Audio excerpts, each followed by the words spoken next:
June 19, 1944. Task Force 58, Philippine Sea. The Fighter Direction Center. Radar operators tracked blips across phosphorescent screens as Japanese attack formations transformed into intercept vectors. Message from submarine USS Albacore. Enemy carrier force detected. Multiple air groups launching. Attack imminent. Lieutenant Charles Sims adjusted his headphones and reached for the radio transmitter. 15 aircraft carriers would scramble their fighters. The USS Lexington, the USS Enterprise, and the USS Yorktown. What none of them knew was that this single day would witness the most lopsided aerial massacre in naval history. The Pacific War had taught American aviators that Japanese carrier pilots were not just skilled adversaries, they were the samurai of the skies. Destroy those pilots, and entire carrier groups would become floating targets. Admiral Jizaburo Ozawa's mobile fleet had assembled the largest carrier striking force Japan could muster. 9 aircraft carriers: Taihaho, Shokaku, Zuikaku, Juno, Hio, Ryugo, Chitose, Chiyoda, and Zuiho. 430 aircraft positioned to deliver a knockout blow against the American invasion of Saipan. The Imperial Japanese Navy's strategy assumed that land-based aircraft from Guam, Roa, and Tinian would supplement the carrier strikes. Combined with the mobile fleet aircraft, over 500 planes would overwhelm American defenses. Admiral Soimu Toyoda, Commander-in-Chief of the combined fleet, had declared, "The fate of the Empire rests on this one battle." The Grumman F-6F Hellcat sliced through Pacific thermals at 380 miles per hour. Her Pratt & Whitney R2800 double wasp engine generated 2,000 horsepower, propelling 12,598 pounds of armor and firepower through contested airspace. Commander David McCampbell stood in the ready room aboard USS Essex, studying the tactical situation. His air group carried 104 pilots trained specifically to kill Japanese aircraft. 6 Browning .50 caliber machine guns per fighter, 400 rounds per gun, and mounted throughout the fuselage 212 pounds of cockpit armor that would prove decisive in the coming battle. The Hellcat represented American engineering at its peak. Unlike the fragile Zero that sacrificed everything for maneuverability, the F-6F-6 prioritized survivability and firepower. Each of the 6 machine guns fired armor-piercing incendiary rounds at 850 rounds per minute. The ballistics were unforgiving. The Zero could outmaneuver the Hellcat in a turning fight. The Hellcat needed only 2 seconds of accurate fire to destroy any Japanese aircraft. Lieutenant Alexander Vrau had studied those statistics during 8 months of combat. DePaul University graduate with a mind for deflection shooting and energy management, Vrau understood that aerial combat was ultimately about altitude and speed. Kinetic energy determined survival, target acquisition, deflection angles. The difference between victory and death often came down to split-second positioning and superior firepower. The American force assembled for this battle was staggering.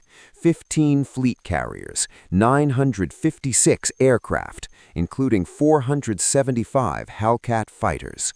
Task Force 58, under Vice Admiral Mark Mitcher, had become the most powerful naval striking force ever assembled. Against this armada, Ozawa could muster 430 carrier aircraft, plus approximately 100 land-based planes, already outnumbered nearly 2-to-1 before the first shot was fired. Aboard the Japanese carrier Taihaho, Vice Admiral Ozawa reviewed his battle plan. 430 aircraft organized into sequential attack waves.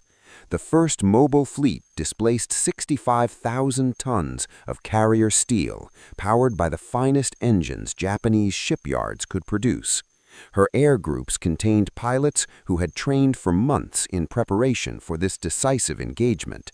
But the Japanese Navy's greatest weakness remained the same vulnerability that had plagued it since Midway: the inexperience of replacement pilots.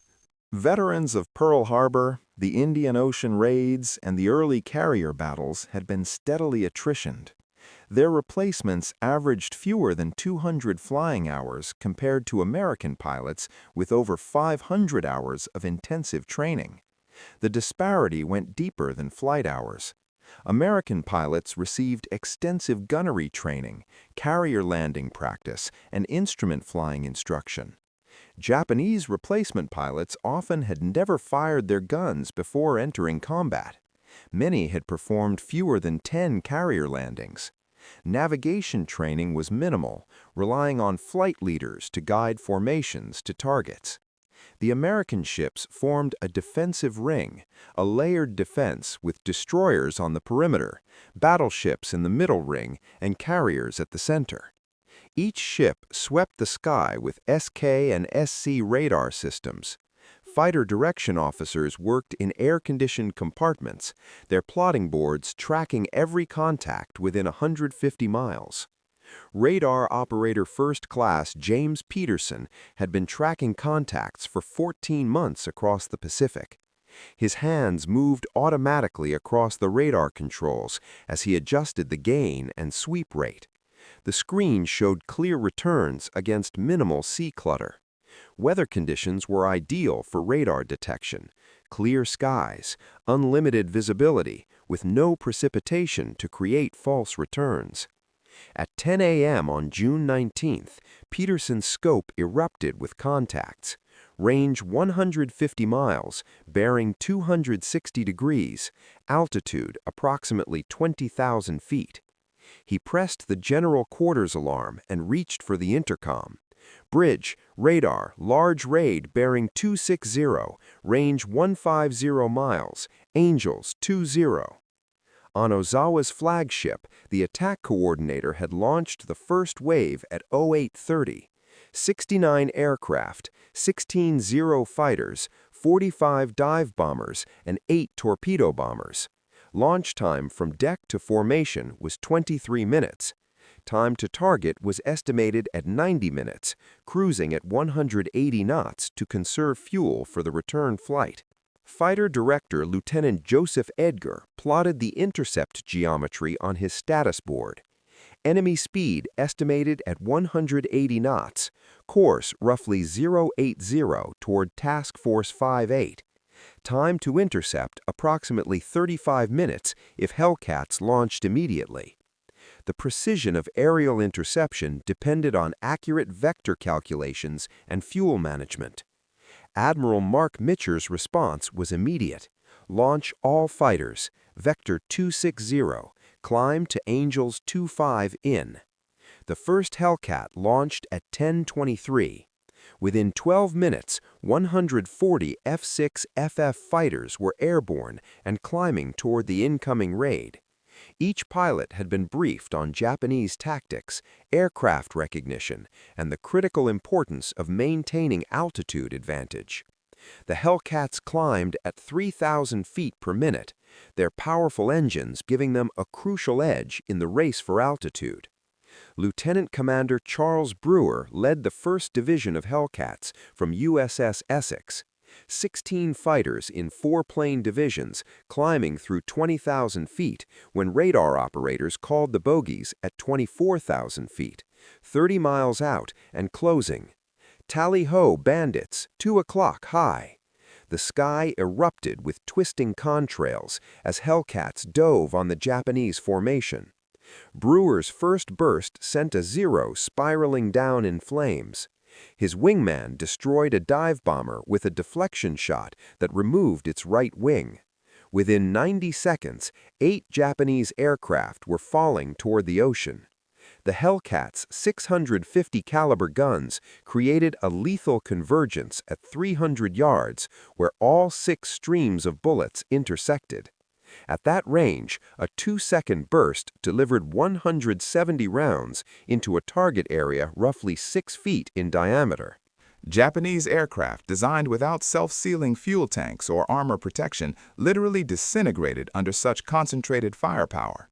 Lieutenant Stanley Swedes from USS Yorktown described the engagement. "They came in perfect formation, like they were on parade. We hit them from above and behind. It was like shooting clay pigeons. They didn't even try to evade." By 11 o'clock, the first wave had been annihilated. 42 aircraft destroyed, 27 damaged and forced to return. Only 12 Japanese aircraft penetrated to attack positions, and of those, 7 were destroyed by anti-aircraft fire from the battleship screen. The new proximity-fused shells, a closely guarded secret, detonated near aircraft without requiring direct hits, creating lethal clouds of shrapnel. At 11:07, radar detected the second wave. 128 aircraft launched from Junyo, Hio, and Ryuko at 900 hours. This formation included 53 Judy dive bombers, 27 Zero fighters, and 48 torpedo bombers. Lieutenant Commander Kazuo Takahashi, leading the strike, had survived 18 combat missions, including attacks at Coral Sea and Eastern Solomons. Fighter direction vectored fresh cap fighters to intercept 60 miles from the task force. The Hellcats had altitude advantage, 28,000 feet versus the Japanese at 19,000 feet. Energy advantage in aerial combat translated directly to tactical superiority. Lieutenant Alexander Vrause's division was among those scrambled to meet the second wave, but his Hellcat suffered mechanical failure on launch. The supercharger stuck in low blower, limiting his speed to 300 miles per hour and climb rate to half normal. By the time he reached altitude, his squadron mates had pulled ahead to engage the enemy. Ratsu spotted the Japanese formation below him. There were at least 50 of them, Judy dive bombers in perfect formation. They looked like sitting ducks. Despite his mechanical disadvantage, Vrasu executed a diving attack from directly above the Japanese formation. His first target exploded immediately, the Judy's bomb load detonating in a massive fireball. He pulled up, rolled inverted, and dove again. The second bomber's tail separated from the fuselage as 50 caliber rounds sawed through the aluminum structure. The third kill came as Vrasu pulled out of his dive and climbed back for altitude. A Judy crossed in front of him, and he fired a short burst that set the bomber's fuel tanks ablaze. The fourth victim never saw him coming. Vrasu attacked from the bomber's blind spot, below and behind, his tracers walking up the fuselage until the aircraft exploded. For his fifth kill, Vrasu chased a Judy attempting to escape at low altitude. Despite his reduced speed, he closed to point-blank range and fired. The bomber cartwheeled into the ocean. The sixth and final kill proved the most spectacular. As Vrasu lined up his shot, the Judy's bomb load detonated from the heat of burning fuel, creating a fireball that Vrasu flew through. In 8 minutes, Vrasu destroyed 6 dive bombers using only 360 rounds of ammunition. His ordnance crew later calculated he had fired less than 5 seconds total to achieve 6 kills. When he landed aboard Lexington, he held up 6 fingers to the bridge where Admiral Mitcher watched. The photograph became one of the war's iconic images. The second wave lost 97 aircraft. Hellcat pilots claimed 70 kills. Ships' anti-aircraft guns destroyed another 20. Only 31 Japanese aircraft survived to return to their carriers, most heavily damaged. The technological gap between American and Japanese aviation had become insurmountable by June 1944. The F-6F Hellcats development represented 3 years of combat experience distilled into mechanical superiority. The Pratt & Whitney R2800 double WASP engine produced 2,000 horsepower in standard configuration, 2,200 with water injection. This power drove a 3-bladed Hamilton standard propeller with constant speed control, allowing optimal performance at any altitude. Maximum speed at 23,000 feet was 380 miles per hour. Rate of climb exceeded 3,000 feet per minute. Service ceiling reached 37,300 feet. Defensive systems included 212 pounds of armor plating protecting the pilot, oil cooler, and oil tank. The windscreen consisted of 1.5-inch bulletproof glass capable of stopping 20mm cannon rounds.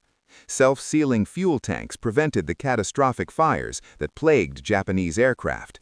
Total fuel capacity was 250 gallons internal, with provision for a 150-gallon drop tank, extending range to 1,530 miles.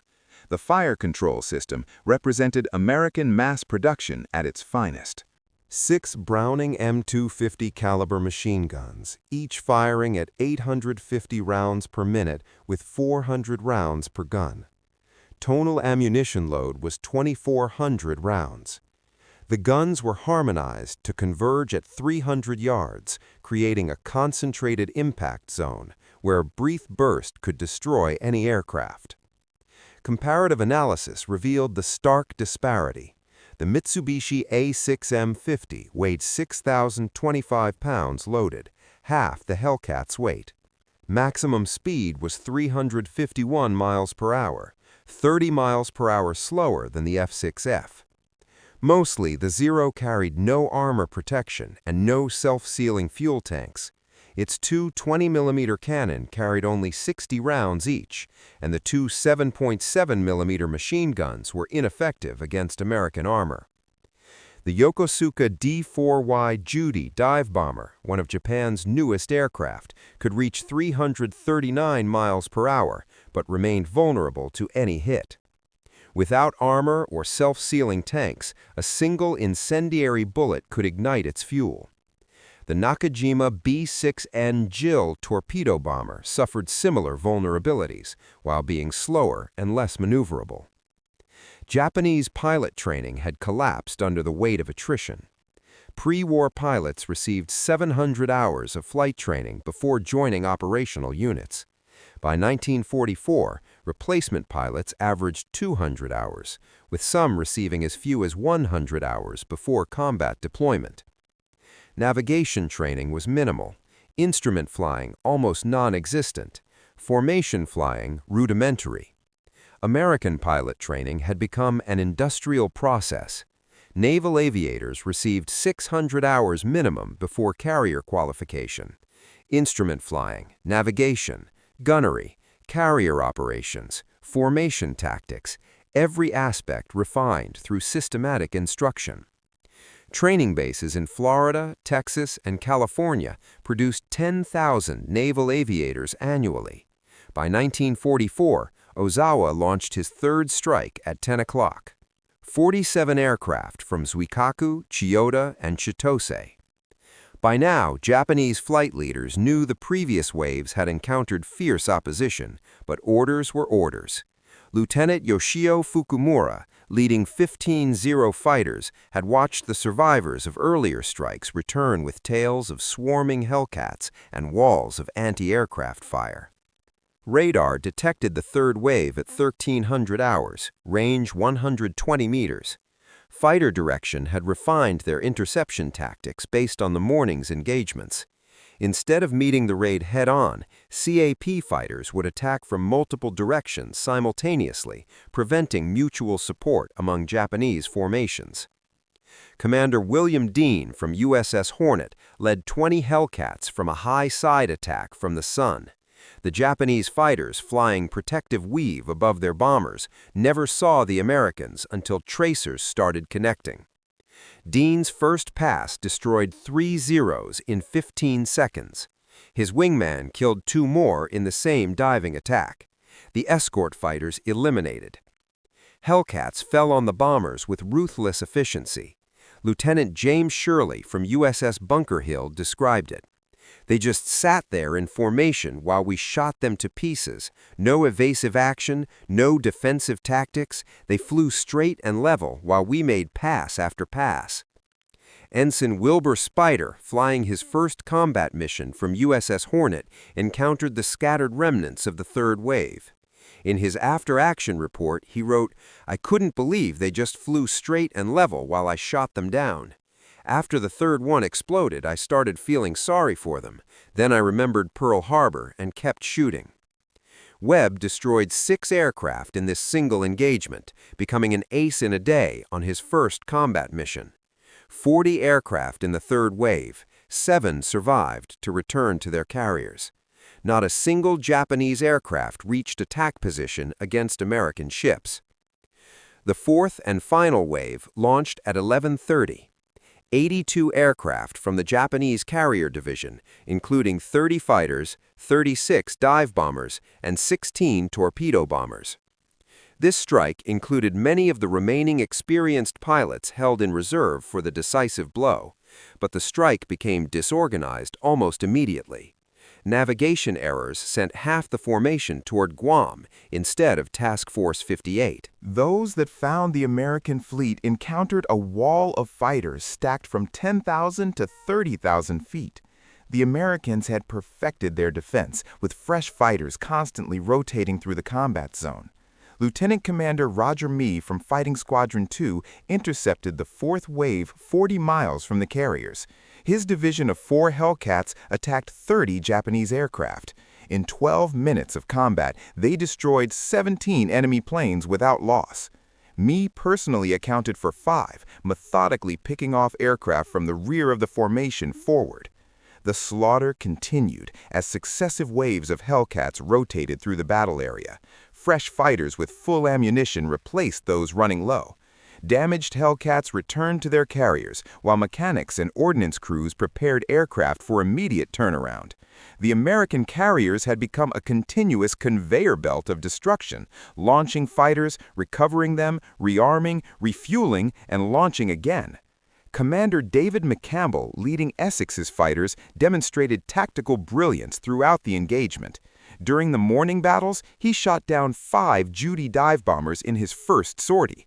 After refueling and rearming, he launched again in the afternoon and destroyed 2 more Zeros over Guam, bringing his day total to 7 victories. His leadership in positioning squadrons for maximum efficiency while managing fuel and ammunition reserves proved crucial to the defense's success. By 1430, the fourth wave had ceased to exist as a cohesive force. Scattered survivors fled individually toward their carriers or diverted to Guam. American Combat Air Patrol followed them, destroying stragglers across a 100-mile swath of ocean. While Hellcats dominated the air battle, American submarines delivered crushing underwater attacks against Ozawa's carriers.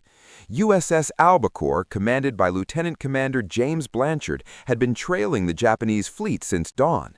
At 9:05, Blanchard fired 6 torpedoes at the carrier Taiho, Ozawa's flagship. 1 torpedo struck the carrier's aviation fuel tanks. The damage seemed manageable initially, but volatile fuel vapor spread throughout the ship. At 14:32, a massive explosion tore Taiho apart, the newest and largest carrier in the Japanese fleet, commissioned just 3 months earlier, sank with 1,650 crew members. USS Kavala, on her maiden war patrol under Lieutenant Commander Herman Claxer, detected carrier Shokaku at 1100 hours. Claxer fired 6 torpedoes, scoring 3 hits. Aviation fuel erupted through the hangar deck. Bomb magazines detonated in sympathetic explosions. Shokaku, veteran of Pearl Harbor, Coral Sea, and Santa Cruz, sank at 1400 hours with 1,272 men. In 4 hours, submarines had eliminated 2 fleet carriers, totaling 60,000 tons. Combined with the aerial massacre, the Japanese Navy had suffered catastrophic and irreversible losses. By sunset on June 19th, the arithmetic of destruction was staggering.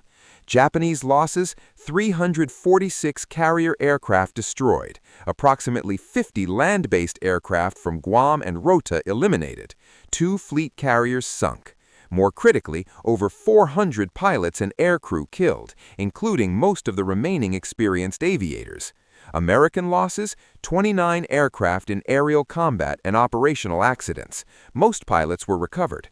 Total American casualties: 109 dead from all causes, including anti-aircraft accidents and operational losses. The kill ratio exceeded 15-to-1 in favor of American fighters. Individual pilots achieved remarkable scores. Lieutenant Alex Revlou, 6 kills. Commander David McCampbell, 7 kills. Lieutenant William Dean, 5 kills. Ensign Wilbur Webb, 6 kills in his first combat mission. The human dimension behind these statistics was profound. Young American pilots, many in their early 20s, had systematically destroyed an entire generation of Japanese naval aviators. Lieutenant Junior Grade Charles Stimson from USS Cabot later reflected, It wasn't really combat, it was execution. They came at us in waves, and we shot them down in waves. I felt like I was at a target range. Japanese pilot Saburo Sakai, observing from Iwo Jima, later wrote, June 19, 1944 was the death of Japanese naval aviation. Our carefully rebuilt air groups, 2 years in training, were destroyed in a single day. The Americans had turned the sky into a slaughterhouse. Those who survived spoke of Hellcats everywhere, above, below, behind. There was no escape. June 20th brought the final act. American search planes located Ozawa's retreating fleet 275 miles west of Task Force 58. Admiral Mitcher faced a critical decision: launch a strike at extreme range, knowing his pilots would return after dark, or let the Japanese escape. At 16:30, Mitcher gave the order, launch everything. 216 American aircraft launched in the fading light, 85 Hellcats, 77 dive bombers, and 54 torpedo bombers. They found the Japanese fleet at sunset, attacking through desperate anti-aircraft fire. The strike sank carrier Hio and 2 fleet oilers, while damaging carriers Zukaku and Chiyoda, battleship Haruna, and cruiser Maya. Japanese combat air patrol, reduced to fewer than 35 operational fighters, could offer minimal resistance. Another 65 Japanese aircraft were destroyed in this twilight battle. The return flight became an epic of navigation and survival. Pilots flew through darkness with fuel gauges touching empty. Many had never attempted night carrier landings. Radio discipline broke down as desperate pilots called for bearings to any American ship. Admiral Mitcher made perhaps his most famous decision: turn on the lights. Every ship in Task Force 58 illuminated, searchlights pointed vertically, running lights blazing, flight decks outlined in lights. The risk of submarine attack was accepted to save American air crews. Destroyers fired star shells to mark the fleet position. Cruisers turned on searchlights as beacons.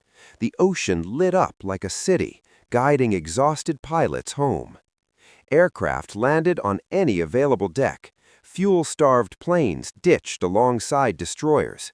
Damaged aircraft crash-landed on carriers, their crews pushing them overboard to clear decks for others still airborne.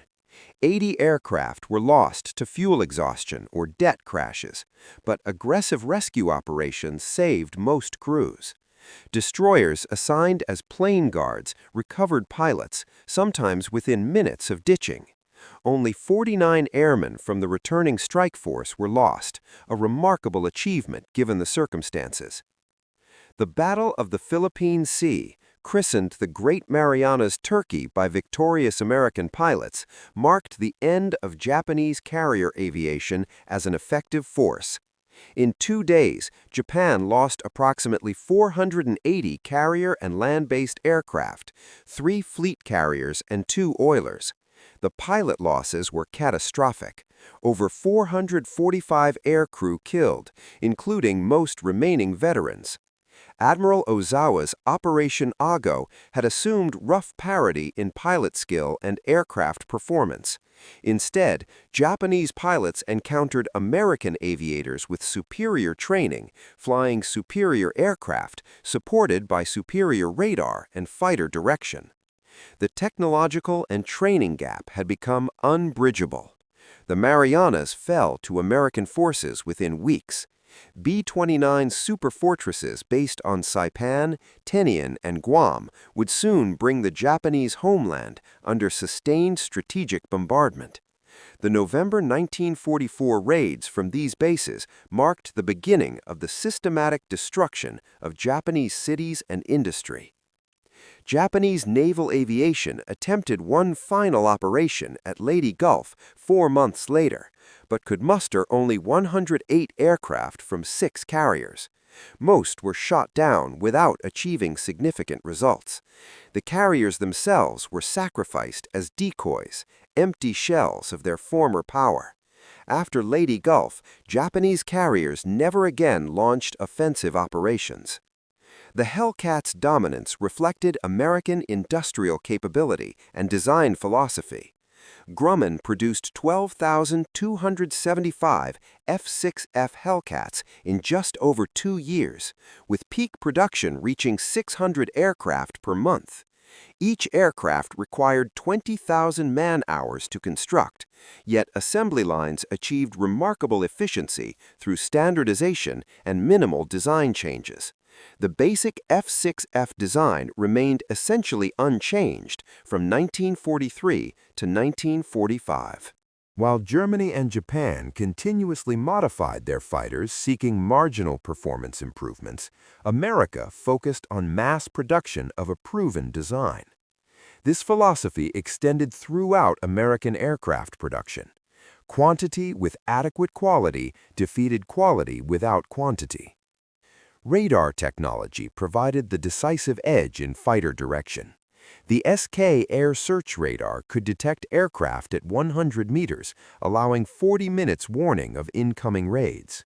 The SM fighter direction radar provided precise bearing and altitude data for vectoring interceptors. Combat Information Centers integrated radar data with radio communications, creating a real-time battle management system decades ahead of its time. The proximity fuse, one of the war's most closely guarded secrets, revolutionized anti-aircraft defense. These shells detonated automatically when passing near aircraft, eliminating the need for precise altitude settings. The resulting lethality forced Japanese aircraft to attack from higher altitudes, reducing their accuracy. American logistics sustained continuous operations at unprecedented tempo. Task Force 58 Service Squadron delivered 270,000 gallons of aviation fuel, 7,000 gallons of lubricating oil, and 45 tons of ammunition daily during the battle. Replacement aircraft were catapulted from escort carriers directly to fleet carriers during operations. Damaged aircraft were repaired overnight by maintenance crews working around the clock. While technology and training created the conditions for victory, individual pilots executed the destruction. Their stories reveal the human dimension behind the statistics. Lieutenant Junior Grade Milton Curthers from USS Bunker Hill achieved 5 kills despite having his hydraulic system shot out by a Japanese rear gunner.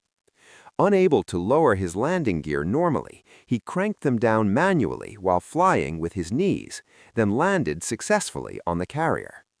His plane captain counted 47 holes in the Hellcats' fuselage and wings.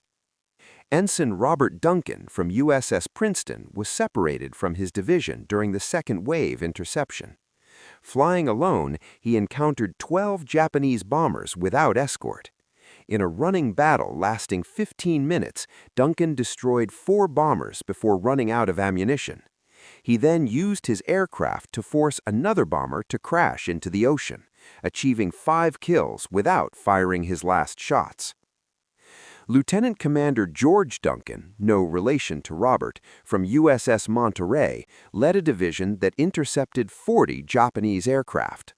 Outnumbered 10-1, Duncan's 4 Hellcats destroyed 19 enemy planes in 8 minutes. Duncan personally accounted for 6, using disciplined fire control to maximize his ammunition. His wingman, Lieutenant Junior Grade John Strain, destroyed 5 more. The coordination between pilots demonstrated American tactical superiority. Divisions maintained mutual support while engaging multiple targets. Wingmen protected leaders during attacks. Damaged aircraft were escorted home by teammates. This disciplined teamwork contrasted sharply with the increasingly desperate individual efforts of Japanese pilots. For Japanese aviators, June 19th was apocalyptic. Pilot Officer Yoshio Shiramama, one of 15 survivors from carrier Zuikaku's air group, later testified, "We knew we were flying to our deaths when we saw the wall of Hellcats waiting for us. The sky was filled with tracers. Planes exploded everywhere.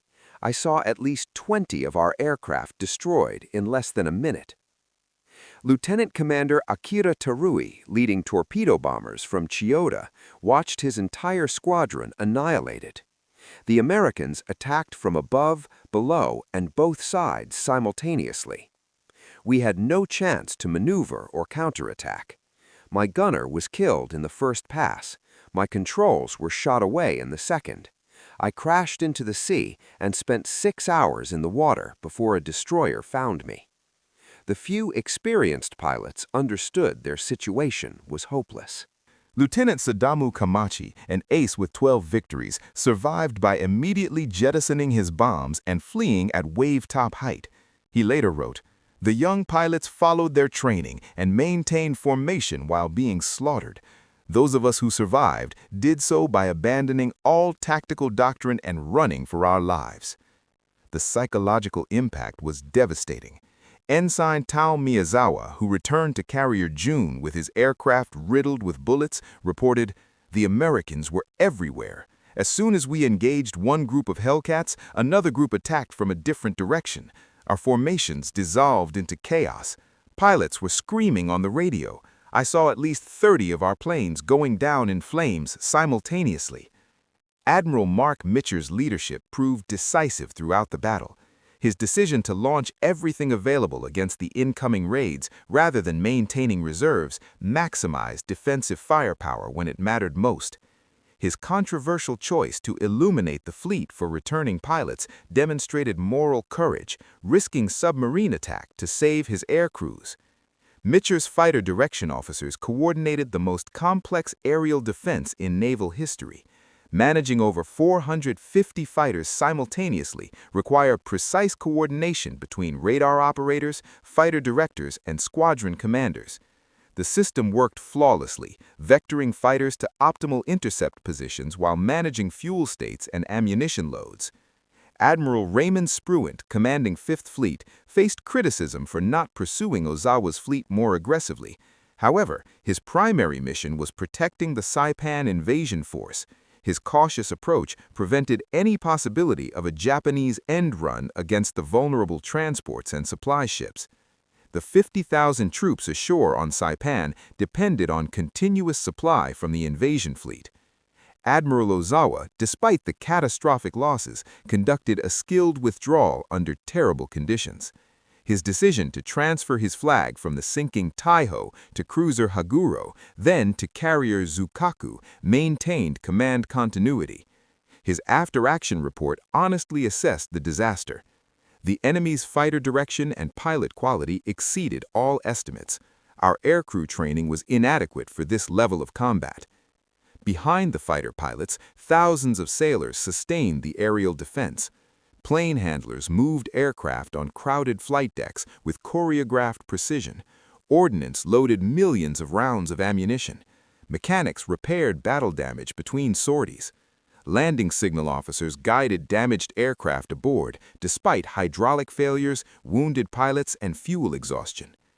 Aviation machinist mate First Class Roberto Martinez from USS Lexington recalled, "We turned around aircraft in 12 minutes. Refuel, rearm, check the engine, patch bullet holes with fabric and dope, and launch again.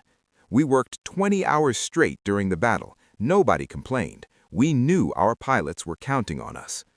The ammunition expenditure was staggering. Task Force 58 fired over 2.4 million rounds of 50 caliber ammunition on June 19th alone. Ordnance crews loaded 15,000 rounds per hour at peak tempo. Belt after belt of ammunition moved from magazines to aircraft, a continuous flow that never stopped during daylight hours. The medical response saved numerous lives. Flight surgeons treated wounded pilots between missions, allowing many to return to combat. Pharmacist mate Second Class James Thompson from USS Enterprise performed emergency surgery on a pilot whose foot was nearly severed by cannon fire. The pilot flew again 3 weeks later with a prosthetic attachment on his rudder pedal. Rescue operations achieved remarkable success. Destroyers assigned as plane guards recovered pilots sometimes within minutes of ditching. Submarines on lifeguard stations saved aviators hundreds of miles from the task force. O.S. Yuking Fisher float planes launched from battleships and cruisers rescued pilots from inside Japanese-controlled waters. American code breakers had provided strategic warning of Japanese intentions weeks before the battle. The decoded Japanese naval messages revealed Ozawa's basic plan, order of battle, and approximate timing. This intelligence allowed Spruant to position his forces optimally and prepare for the expected attack patterns. The capture of the Z-Plan documents from Admiral Koga's crashed aircraft in March 1944 had given American planners detailed insight into Japanese strategic thinking. Every aspect of Operation Ago was anticipated and countered before the first aircraft launched. Radio intelligence units aboard carriers intercepted and translated Japanese tactical communications in real time. Lieutenant Charles Sims, a Japanese language specialist aboard USS Lexington, monitored enemy pilot conversations throughout the battle. His translations provided immediate tactical intelligence on Japanese formations, targets, and damage assessments. One intercepted transmission revealed the depth of Japanese despair. A squadron leader called out, "This is impossible. They know where we are before we see them. It's not fighting, it's murder." Sims translated this in real time, boosting American morale while confirming the effectiveness of fighter direction. The intelligence advantage extended to technical knowledge. Captured Zero fighters had been thoroughly analyzed, revealing every strength and weakness. American pilots knew exact turning radii, climb rates, and vulnerable points. Training programs incorporated this knowledge, teaching pilots precisely how to fight Japanese aircraft. The Marianas Turkey Shoot fundamentally altered the Pacific War's trajectory. Japanese carriers would never again launch significant offensive operations. The Imperial Navy's carefully rebuilt air groups, 2 years in training, had been eliminated in 8 hours of combat. Production statistics illustrated Japan's impossible position. American factories produced 36,000 combat aircraft in 1944. Japan manufactured 13,000, most of inferior quality, using substitute materials due to resource shortages. American pilot training programs graduated 65,000 aviators in 1944. Japan trained fewer than 5,000, most with minimal flight hours. The technological gap continued widening. America introduced improved fighters like the F-4U-4 Corsair and F-8F Bearcat. Radar systems improved monthly. Proximity-fused anti-aircraft shells made attacking American ships virtually suicidal. Japan had no response except the desperate kamikaze tactics adopted 3 months later at Leyte Gulf. Strategic bombing from the captured Marianas began in November 1944. B-29s flying from Saipan and Tinian systematically destroyed Japanese cities and industry. The March 1945 firebombing of Tokyo killed more people than either atomic bomb. The atomic bombs that ended the war flew from Tinian's North Field, built on an island captured because Japanese naval aviation could not stop the American invasion. The institutional knowledge lost with Japan's veteran pilots could never be replaced. Flight instructors were pulled from training units to fill combat squadrons, further degrading training quality. By war's end, Japanese pilots averaged less than 40 hours flight time before entering combat. Many never successfully landed on a carrier. The battle validated American training doctrine, emphasizing deflection shooting, energy management, and mutual support. The thatch weave and similar tactical innovations proved superior to Japanese emphasis on individual combat and aerobatic skill. Team tactics defeated individual prowess consistently. Aircraft design philosophy was vindicated completely. The Hellcats' emphasis on pilot protection, firepower, and structural strength proved correct. The Zero's design philosophy, sacrificing everything for maneuverability, had become obsolete. Modern air combat rewarded survivability and firepower over agility. Fighter direction emerged as the crucial multiplier. Centralized control maximized defensive efficiency while minimizing losses. Radar-guided interception allowed defenders to always achieve favorable positioning. The Japanese, lacking comparable systems, flew blind into prepared killing zones. Logistics determined sustainability. American ability to maintain continuous operations, rapidly repair damage, and replace losses created cumulative advantages. Japanese inability to replace losses meant each battle further degraded their capabilities. Attrition warfare favored the side with superior industrial capacity.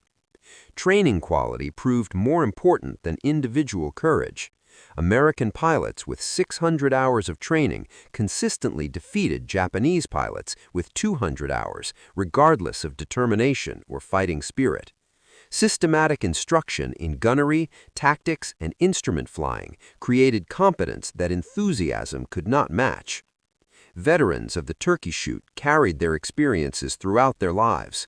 Alex Vachu became a test pilot, evaluating jets that would define the next generation of naval aviation. He flew the Grumman F-8F Bearcat, the Hellcats' successor, and later tested early jet fighters. Vrau retired as a commander in 1963, having survived being shot down over the Philippines and spending 6 weeks with Filipino guerrillas. David McCampbell continued his career, eventually commanding carrier air groups and serving as captain of carriers USS Bonham Richard and USS Severn. He retired as a captain in 1964, the Navy's all-time leading ace with 34 victories. McCampbell received the Medal of Honor for his actions on June 19 and October 24, 1944. Many pilots became airline captains, flying the same Pacific routes they had fought to secure. The transition from military to civilian aviation was natural for men trained to fly long distances over water. Their combat experience made them exceptionally capable pilots who could handle any emergency. Japanese survivors faced different futures. Some became Buddhist monks seeking spiritual reconciliation with their wartime experiences. Others worked in Japan's post-war aviation industry, applying hard-learned lessons to civilian aircraft design. A few wrote memoirs, preserving the perspective of the defeated. The psychological impact lasted decades. American pilots spoke of recurring dreams where Japanese aircraft kept coming in endless waves. Japanese survivors described nightmares of Hellcats attacking from every direction. Both sides carried invisible wounds that time never fully healed. Reunions brought former enemies together in later years. At a 1984 gathering, Alex Rao met Sadamu Kamachi, one of the few Japanese survivors from June 19th. Kamachi told Rao, "You were doing your duty, as was I. I'm glad we both survived to become friends." They corresponded until Kamachi's death in 2001. The battle's legacy endures in multiple forms. Aircraft museums display restored Hellcats and Zeros, allowing visitors to appreciate the physical reality behind the statistics. The National Museum of Naval Aviation's F-6F-3 Raku's aircraft, complete with 19 victory flags representing his total score. The USS Yorktown, now a museum ship in Charleston, South Carolina, includes exhibits on the turkey. Visitors can stand in the Combat Information Center, where fighter directors vectored Hellcats to their intercepts. The radar scopes, plotting, and communication equipment remain as they were in 1944. Maritime archaeologists have located several ships sunk during the battle. Shokaku rests at 12,000 feet, her flight deck still bearing aircraft ready for launch that never occurred. Taiho lies even deeper, her massive hull broken by the explosion that sent her down. These war graves are protected in the Philippine Sea. Historical analysis continues evolving. Newly discovered Japanese documents reveal previously unknown details about pilot training, aircraft production, and command decisions. American records, gradually declassified, show the full extent of intelligence advantages and technological superiority. Veterans' oral histories provide irreplaceable perspectives. The Veterans History Project has recorded hundreds of interviews with Turkey participants. These first-hand accounts preserve details that official records miss: the smell of aviation fuel, the sound of Hellcat engines, the sight of burning aircraft falling like meteors. Educational programs ensure the battle's lessons reach new generations. The Naval Aviation Museum's flight simulators allow visitors to experience aerial combat from a Hellcat cockpit. Documentary films combine veteran interviews with computer-generated recreations of the battle. These programs help visitors understand the significance of the Turkey beyond the mere statistics. The battle accelerated military aviation development. The battle proved that radar-directed fighters could create an impenetrable defense against conventional attack. This lesson influenced Cold War strategic planning, leading to sophisticated integrated air defense systems. The proximity fuse technology pioneered in 1944 evolved into modern smart weapons. The principle of detonating munitions near targets without requiring direct hits from surface-to-air missiles to contemporary air defense systems. Fighter direction techniques developed for the turkey shoot became the foundation for modern air traffic control. The same principles of radar tracking, vectoring, and centralized control that destroyed Japanese air power now safely guide millions of civilian flights annually.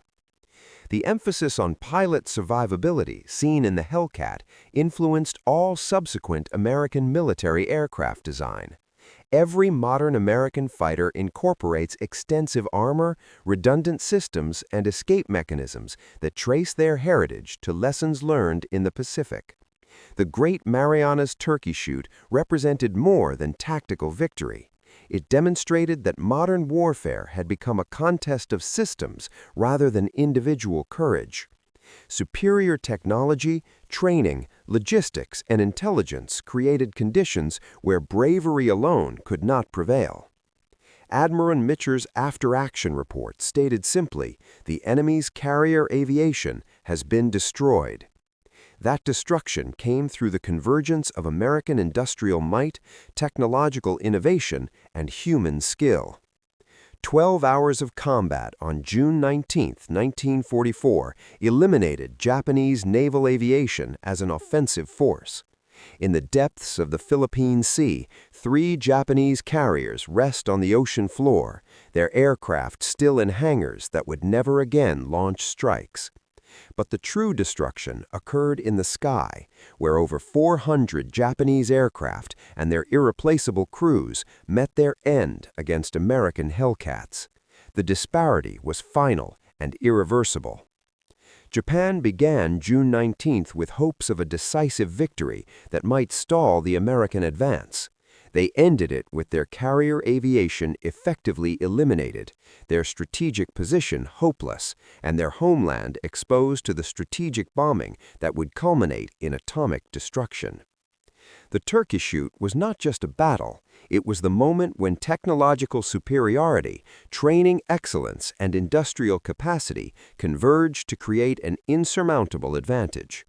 The age of the samurai aviator had ended, replaced by an era where systematic superiority determined outcomes.